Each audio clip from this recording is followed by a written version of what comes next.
ఓం శ్రీమాత్రే నమ. ఓం శ్రీ మహంకాళాయ నమ. పినిగారు చూసి స్వాగతం. హాయ్ అమ్మ. ఈరోజు సొరకాయ పాలు వండుకుందాం. చాలా టేస్టీగా ఉంటుంది. పులకాల్లోకి కానీ, చపాతీల్లోకి కానీ, పూరీలో తినొచ్చు, అన్నంలోకి అన్నిట్లో పనికొచ్చేది అనమాట. దానికి కావాల్సినవి సొరకాయ ముక్కలు ఇట్లా సన్నగా కోసుకోవాలి. సొరకాయ ముక్కలు సన్నగా కోసుకోవాలి. పెద్దలపాయి, పచ్చిమిరకాయ, అల్లము, పాలు తయారు చేసుకుందాము.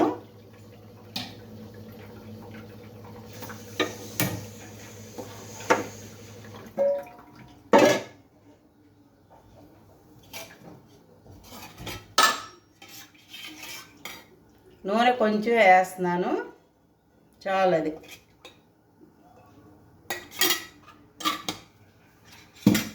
దీనిలో మెంతి పిండి వద్దు.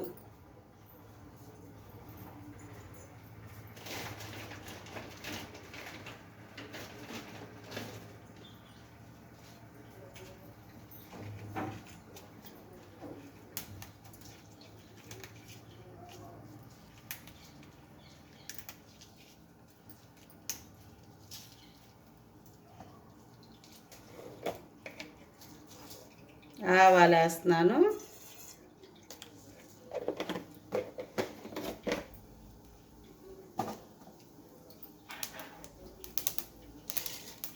జీలకర్ర,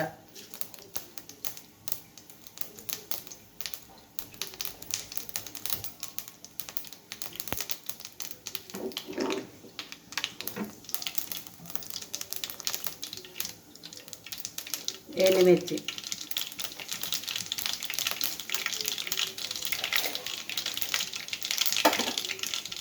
ఉల్లిపాయలు వేసేస్తున్నాను.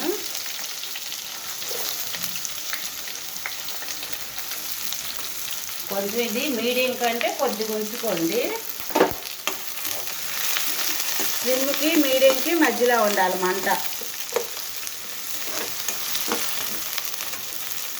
ఈ మగ్గే లోపల ఈ అల్లము, పచ్చిమిరకాయలు, అల్లము కచ్చాపచ్చాగా నూరుకుందాం. మిక్సీలో వేస్తున్నాను.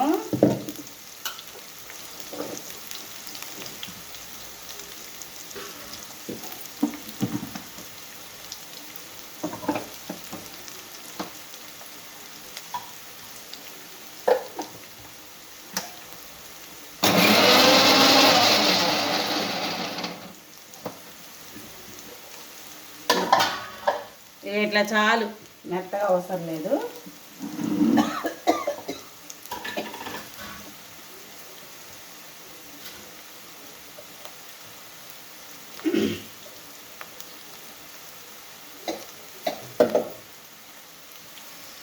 ఇది ఇట్లా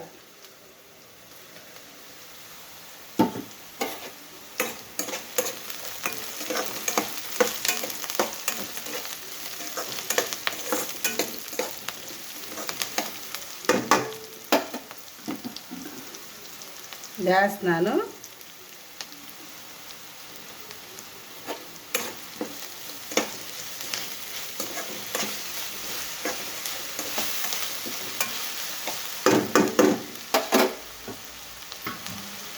ఇదో సొరకాయ ముక్కలు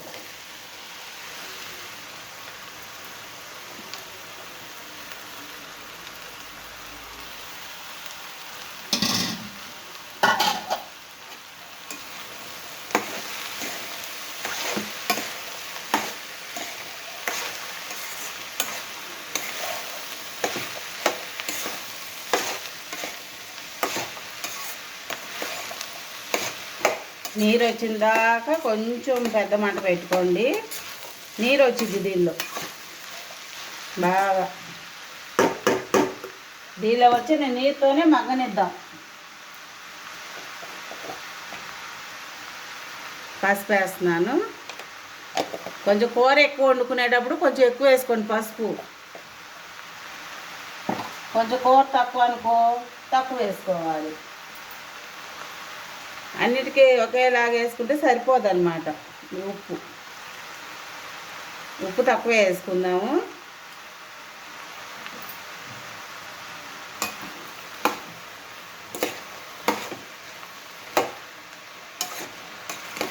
నేను ఇది ఒక సొరకాయ మొత్తం తీసుకున్నా. ఇప్పుడు ఒక సొరకాయ 25 రూపాయలు 30 రూపాయలు చెప్తున్నారు కదా, అది లేతది, బాగా లేతకాయ చూసుకొని ఇట్లా గోరుబెట్టి గుచ్చితే ఊరిని దిగిపోవాలి.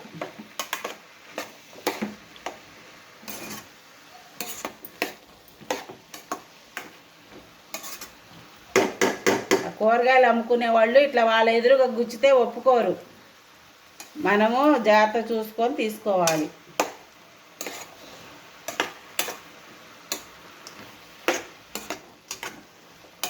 నీరు రావాలి, దీనిలో నీరు వచ్చాక మూత పెడదాం.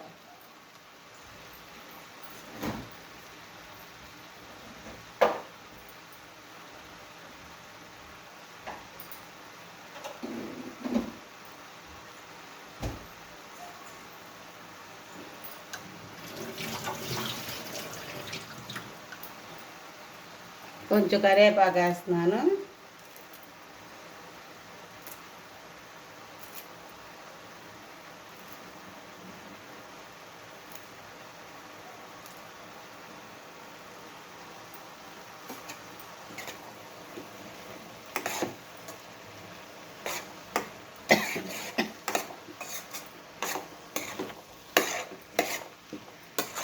కారం ఇప్పుడే చూసుకోండి.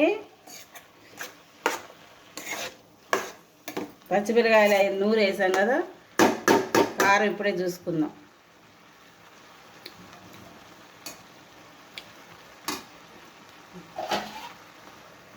ఈ ఒక్కరు కూడా వేసేస్తున్నాను.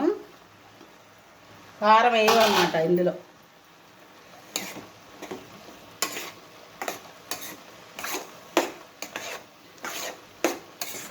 ఉప్పు అన్నీ చేసుకున్న తర్వాత చూసుకుందాం. ఇప్పుడు ముక్కలకి సరిపోతే చాలు.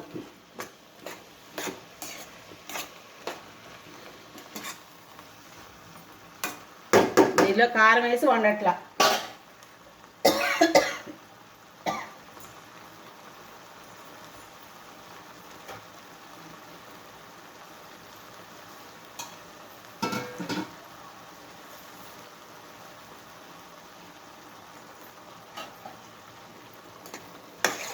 ఏ వంట అయినా నిదానంగా చేసుకోండి. హైలో పెట్టి చేసుకుంటే అంత రుచి రావు కూరలు. చిన్న మంట మీదే వండుకోవాలి.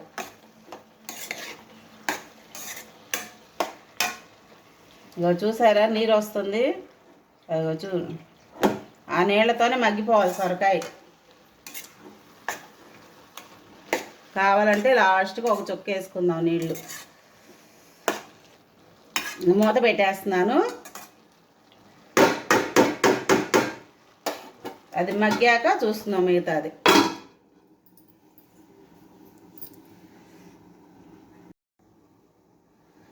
ఎంతవరకు వచ్చిందో చూసుకుందాం అమ్మా.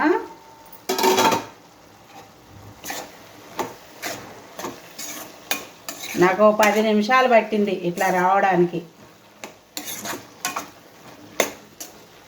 ఇలాంటి టైంలో మీరు ముక్క ఉడకలేదు అనుకున్నారనుకో, కొంచెం నీళ్ళు వేసుకొని ఉడకబెట్టుకోండి. పాలు పోసాక నీళ్ళు పోయకూడదు. ఈ టైంలో అప్పుడే పోసుకోవాలి నీళ్ళు. మళ్ళీ అవన్నీ ఇంకిపోయాక అప్పుడు మనం పాల దగ్గరికి వెళ్ళాలి. ముక్క ఉడికిందో లేదు చూస్తాను. ఇట్లా ఉడికిపోవాలి.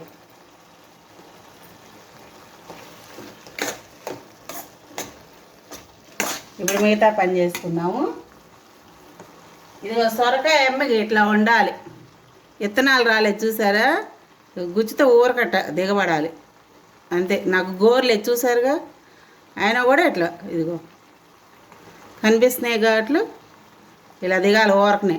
ఇలాంటి సొరకాయే వాడండి ఈ కూరకి. కొంచెం విత్తనాలు వచ్చింది అలాంటిది వద్దు.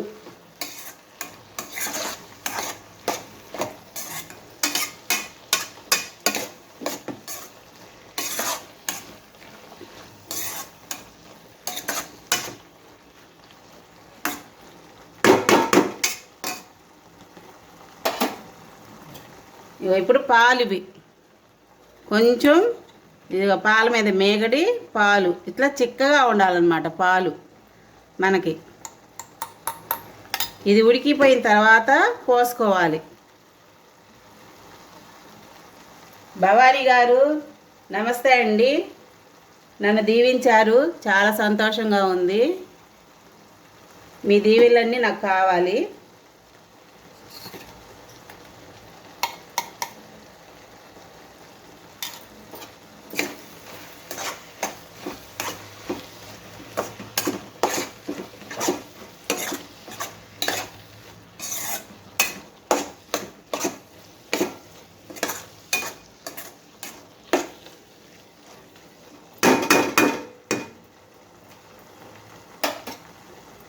థ్యాంక్ యూ అండి.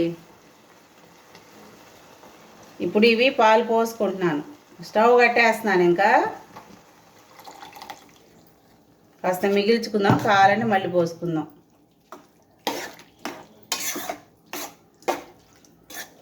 నేను స్టవ్ కట్టేశాను.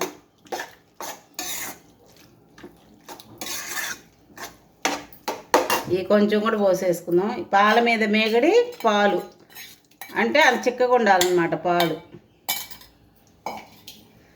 ఎందుకంటే అంత చిక్కటి పాలు మనకు దొరకవు కదా. ఇప్పుడు ఇట్లా ఉంది కదా, మనం తినేసరికి దగ్గరగా వచ్చేస్తుంది. ఇప్పుడు ఉప్పు చూసుకుందాం. స్టవ్ కట్టేసానమ్మా.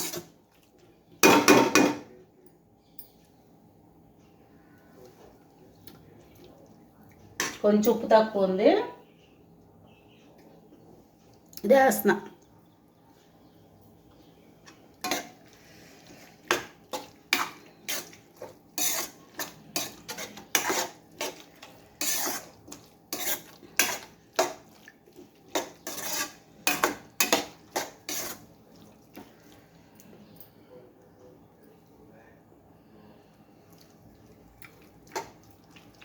సరిపోయింది. ఇప్పుడు కొత్తిమీర కూడా వేసేస్తున్నా. కొత్తిమీర కంపల్సరీగా వేసుకోండి.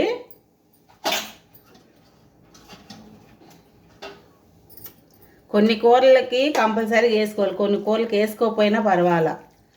ఇక చూసారా, ఇప్పటికే దగ్గరికి వచ్చేసింది. పాలు విరగకూడదు,